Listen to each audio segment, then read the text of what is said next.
A violent mob of teenagers gathered outside a Jewish deli on Troy Avenue late Saturday night.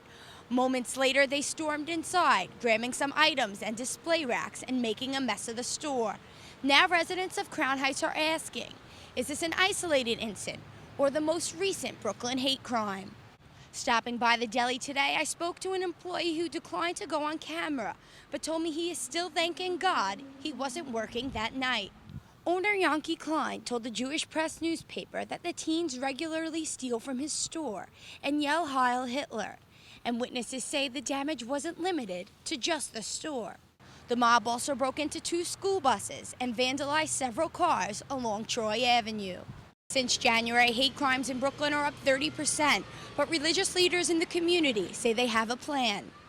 We're trying to find ways to stop the violence before the violence gets that bad, to find out what is motivating the violence. You can't stay in churches and expect people to come to you if they don't even know they need to come to you, or if they need to look for God. You got to go out and find out where they are and bring it to them. But you're supposed to be going out there and finding people and saying, by the way, I need to tell you, you're precious in the eyes of God and God loves you. And if people truly believe that, they think twice before going and trashing some guy's store. Because if they knew God loved them, they'd realize God loves that other person too. That's the job of religious leaders. Racial divides between blacks and Jews are not new to the neighborhood. In 1991, 3 days of Crown Heights race riots pulled the neighborhood apart, injuring hundreds. But Father Black, the pastor of a Crown Heights parish, tells me this neighborhood has the potential to be an example for others.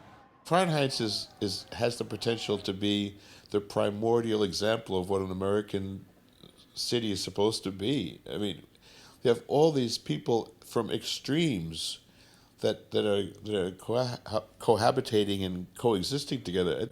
Yeah, I think there's something good here that needs to be preserved, but we need to realize and teach our young people especially the value that's there rather than teach them the things that separate us. There's a lot more that brings us together than separates us. So far, the police have not made any arrests pertaining to this incident.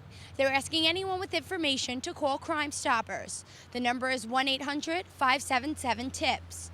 Reporting for Currents, I'm Michelle Powers.